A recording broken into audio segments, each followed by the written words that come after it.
Ladies and gentlemen, in today's video, you are going to see one of the dumbest chess games ever played. And I do not say that lightly because I am the professor, I am knighted, I am the PhD graduate of idiotic chess games, and this one is right up there. Now, you may notice there is a hotel room setup here. That is because I'm currently on vacation in Europe, and this game was so bad I actually considered getting an early flight home and getting back to my home studio and not even recording this on a laptop that's sitting on a bed. I will be uploading photos of all of my home setups. I'm currently sitting like this. So, without further ado, allow me to show you this absolute travesty. This is a person that managed to win a chess game against another individual while losing by 2 queens. And a lot more than that. Now, we're actually going to look at this from the hero's perspective. Hero is playing with the black pieces, and this is a poker term. Hero is not Italian, but gets the Italy flag because I was just there. Many of you guessed where I was based on the stuff behind me. Now you can guess where I am again, although you don't have to guess really because I kind of already showed you where I am, but maybe you don't know that. Anyway, guess from this curtain where I am in the world now. So these people are 400, allegedly, what you're about to witness. That's what it said on Reddit, but they lie on Reddit a lot. So the game begins with the move e4, which is already a good start. And the tragic opponent with the white pieces plays knight c3. Now, I got really excited when I saw this because I thought, oh, tragic opponent must be my subscriber, right? Because they're playing the Vienna.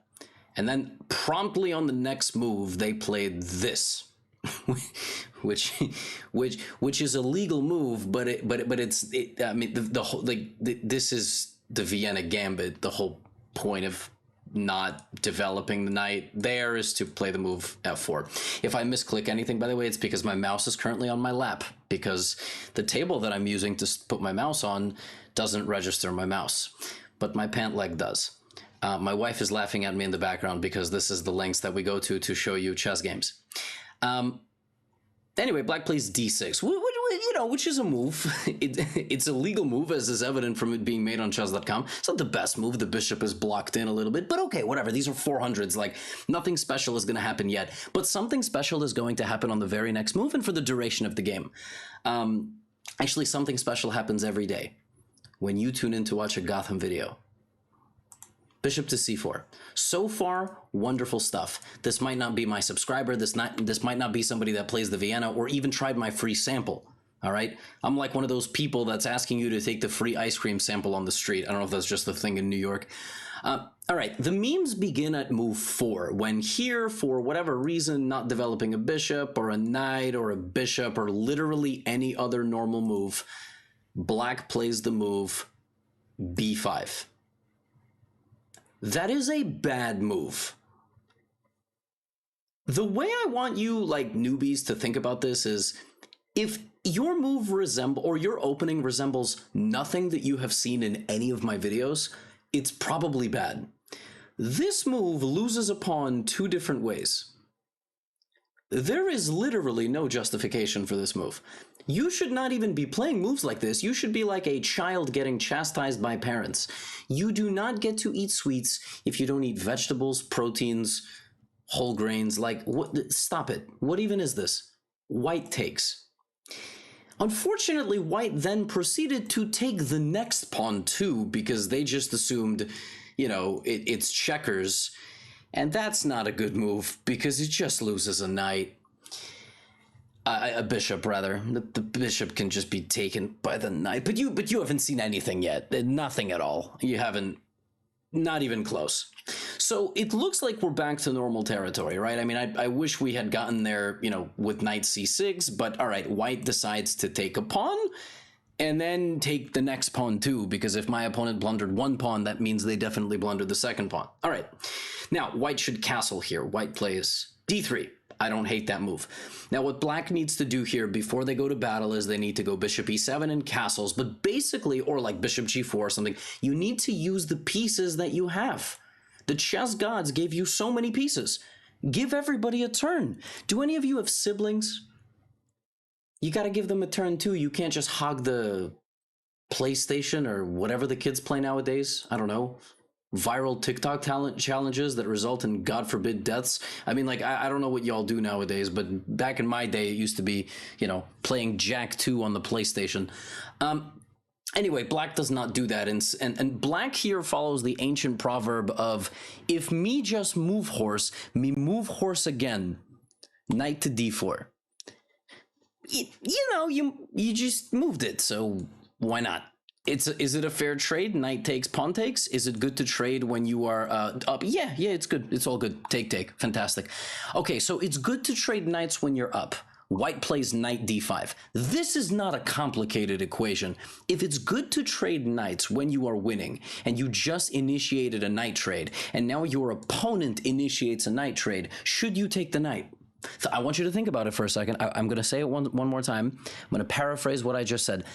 If trading is good when you are winning, and you just initiated a trade that went successfully, and your opponent initiates a trade of the exact same pieces, should you make the trade? Correct. You should. Knight to d7. God, him, her, themselves could not possibly explain this move to me.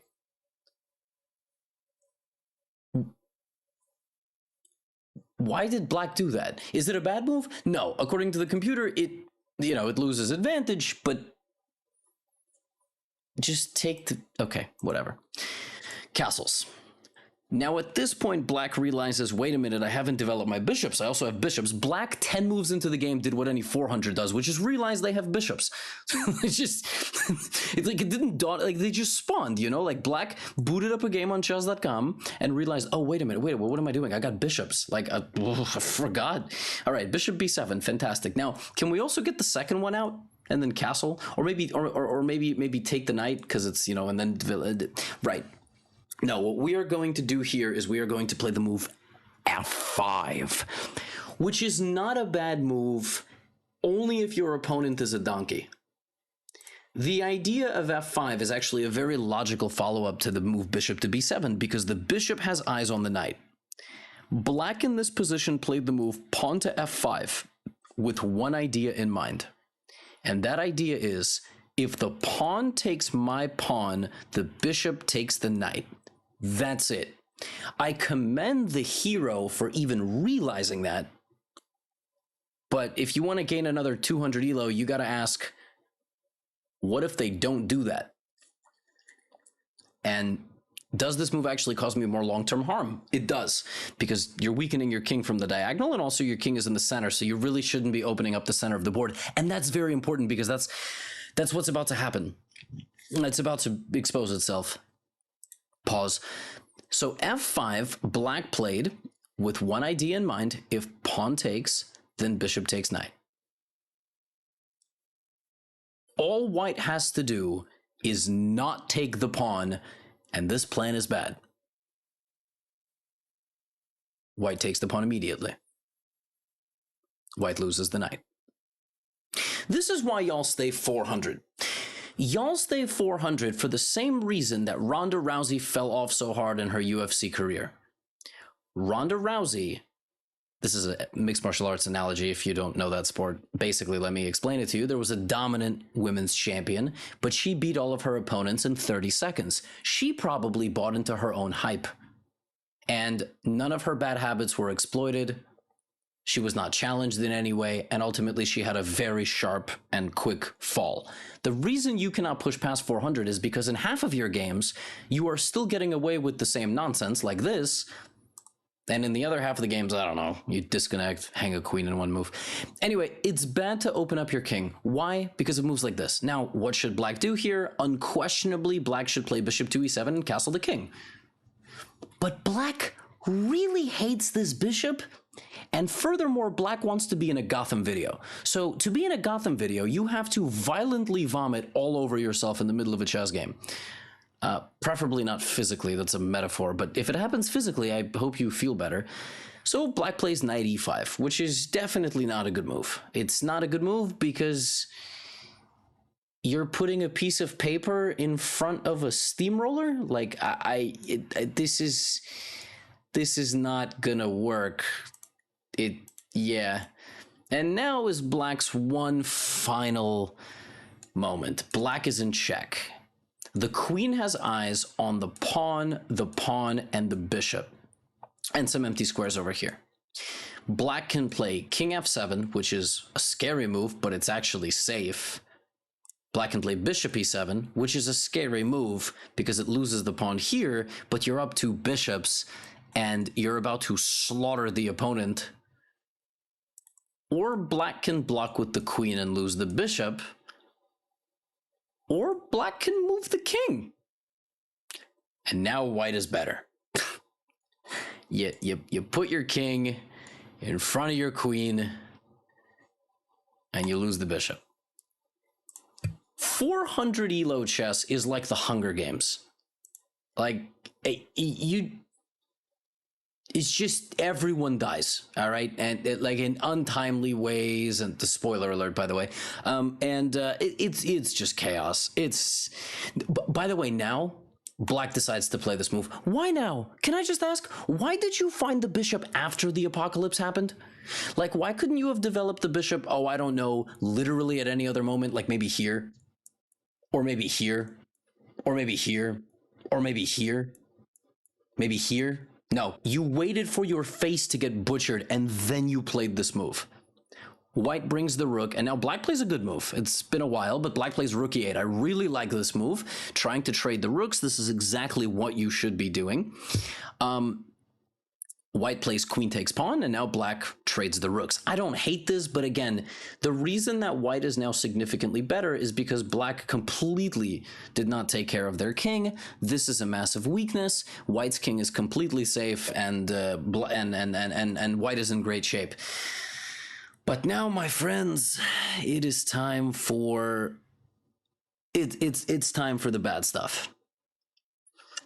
From this point forward, what you are going to witness will make you sick.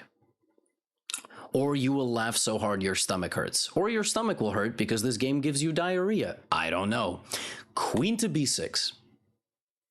Queen b6, again, the move queen b6 is played for the same reason the move f5 was played. It's a one-move thought. If they take, then I take, which is why you need to get rid of those bad habits, because black played queen b6 with the following intention. When black played the move queen to b6, the logic was, oh, if I get taken, I take back. That was it. That was literally the only reason. You might as well have snuck out here. There is a chance that white actually hangs the rook and coincidentally hangs mate.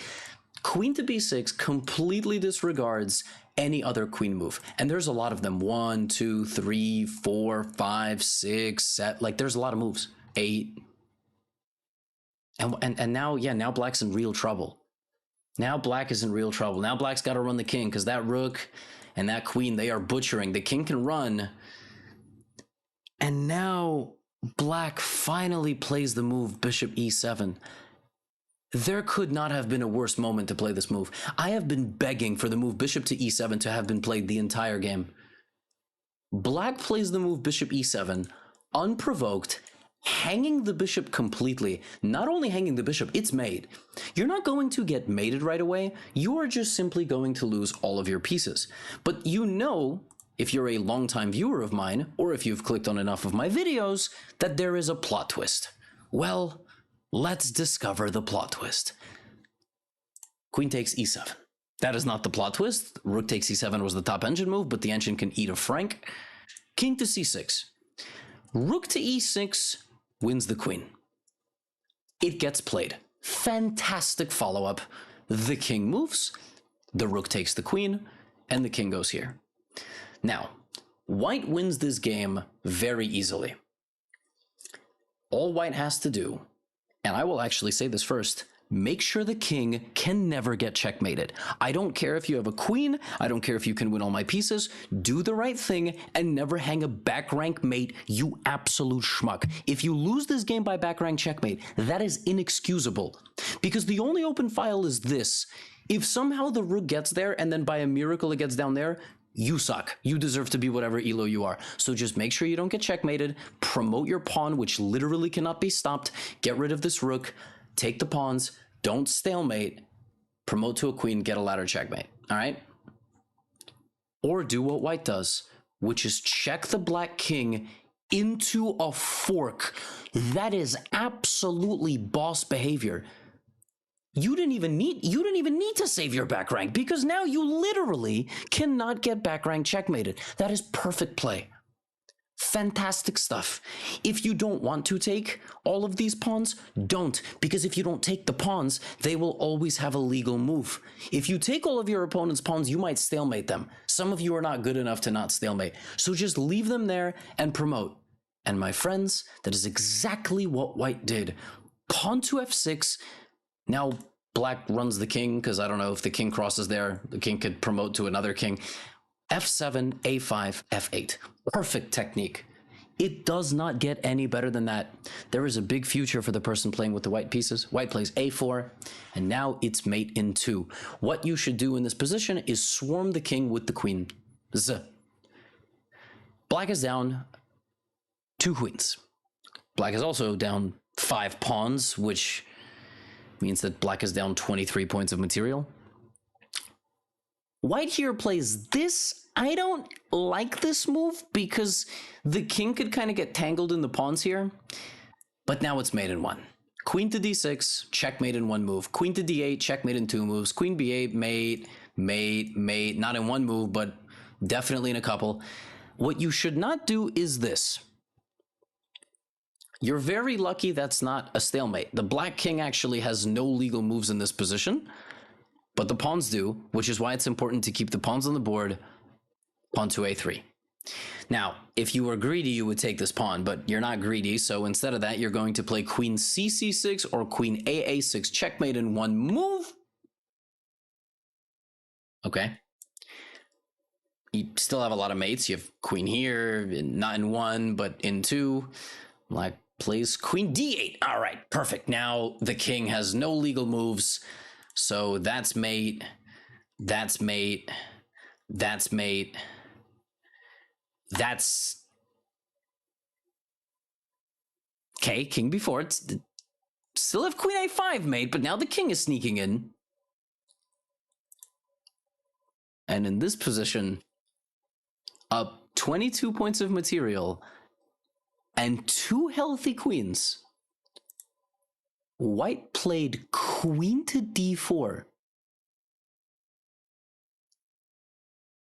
and lost the game to a pawn promotion back rank checkmate.